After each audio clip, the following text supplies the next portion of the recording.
Resuming debate, the honourable member for Dufferin-Caledon. You can't spend your way to prosperity. That's an absolute, very clear maxim. And it's even clearer for governments. And I'll tell you why. Because governments do not have any of their own money. They have two mechanisms in which to acquire money. Number one, they can tax and raise taxes. Number two, they can borrow or print money. Now, unfortunately, after 8 years of this incompetent NDP Liberal government, we have the worst of both of those things. Because what we have now is an incredibly punishing high level of taxes in this country, and Canadians know it because they take home less money than they ever have in their lives. That's a result of the taxation policies of this government, including the carbon tax. Now, if that was it, it would be very bad. But what's worse is this. To fund all of their spending, which has doubled the national debt, all the years it took up to this government coming into power, all the debt accumulated by every prime minister of every stripe of every government, they doubled it since they've been in power. And how did they do it? By borrowing and printing money. And what's the result of all that spending of this money and the borrowing and the printing of money?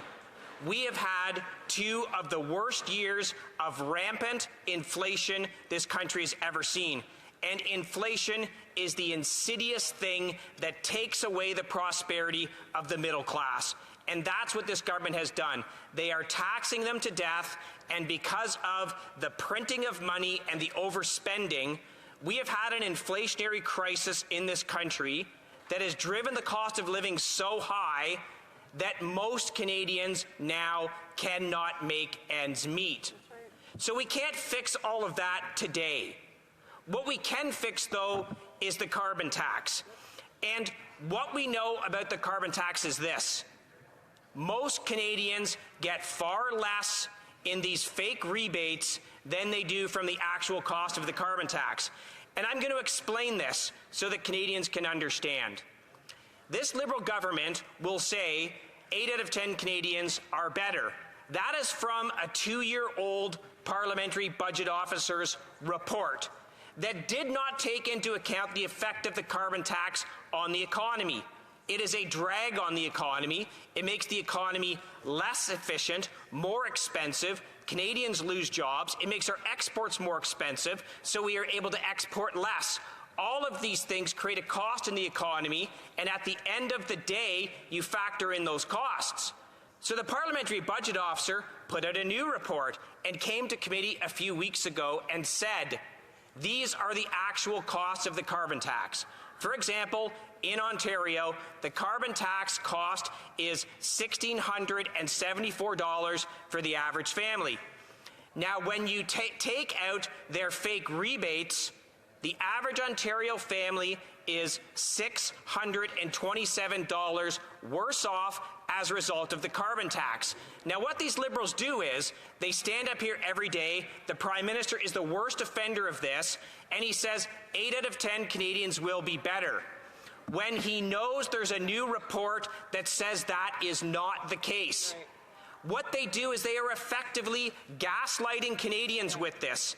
They are ignoring the updated report and gaslighting Canadians by saying they're better off. It's not true. And when the carbon tax goes up, again from the PBO, this gap gets worse every single year. The actual net effect of the carbon tax will make Canadian families worse and worse and worse every single year. And Canadians know this. They know how expensive groceries are because when you tax the farmer, food gets more expensive. When you tax the trucker that picks up the food, food gets more expensive. When you tax the processor that processes food, food gets more expensive. When you tax the grocery store for having the audacity to heat the grocery store with a carbon tax, food gets more expensive. And at the end of the day, Canadians can't afford to pay for food. This government has been a disaster for the financial health of Canadians. It is unlike anything you've ever seen before. There's a Facebook group dedicated to people who dumpster dive to find food. Why would they do that? Because they can't afford it. When you look back on the record of this Liberal government, that is the record. Record usage of the food bank. People going into dumpsters to get food. And here's a tidbit from my riding. The Orangeville Food Bank estimates in the next few years, 5,000 to 6,000 families per month will use the food bank. There's 27,000 people that live in my hometown of Orangeville. Look at those numbers. Let it sink in. And what do? What do these Liberals do? They say, stop talking down Canada. It is so outrageous how they say that. They are so out of touch with average Canadians and what they're going through to say to us, stop talking down Canada. We are not talking down Canada. We are bringing to this incompetent, out of touch government what is actually happening to Canadians. I know they're getting the same emails I am, these Liberal members, but they are so whipped by their Prime Minister. They are so whipped into following what he says that they are not listening to their people who voted for them. I get heartbreaking emails every single week. I have to choose between heating my home or eating. I have seniors. Senior food bank usage is up 67% in my riding. This is a result of the carbon tax, the inflationary crisis, all of which is caused by this government. We could talk about housing hell. They have done the impossible. They have a double incompetency on housing. If you have a house, you are barely able to afford to pay for it because of all their inflationary spending. Interest rates have skyrocketed. Every single month, more Canadians have to renew their mortgages at these very high interest rates, and it gets harder and harder to make ends meet. So if you have a house and you're lucky enough, you are barely holding on. And I get those emails, and we are seeing a massive rise in mortgage defaults as a result of interest rates, which as a result of the inflation caused by this incompetent government. But if you don't have a house, you can't afford to buy a house. This is the miracle incompetence of this Liberal government. It now takes 25 years to save for a down payment for a house. You used to pay off your house in 25 years. This is the result of 8 years of an incompetent government that doesn't understand basic economics. They don't even understand how their own carbon tax works because they deny the Parliamentary Budget Officer report, which shows most Canadian families are worse off.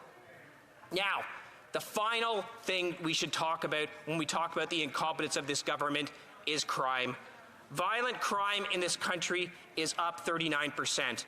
As a result of this government. This is from 2015 to now. What happened in 2015? Oh, the Liberal government came in. They brought in catch and release bail. They brought in soft on crime policies. So you commit the crime in the morning, you're out to commit the crime in the afternoon. That's the justice system that this Liberal government has brought in. And if you actually want to know how out of touch with Canadians this government is, how morally bankrupt this government is, all you have to know is that they changed the rules so that a serial killer like Paul Bernardo can actually now go to medium security and enjoy the luxuries of an ice rink and a tennis court.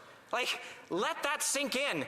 They changed the rules so a mass murderer and a serial killer like Paul Bernardo gets to be in medium security.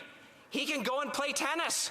He can enjoy the ice rink after the disgusting and despicable things they did.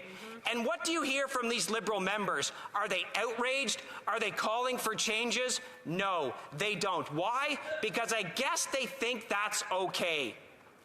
But what I'm saying to Canadians is this. It wasn't always like this.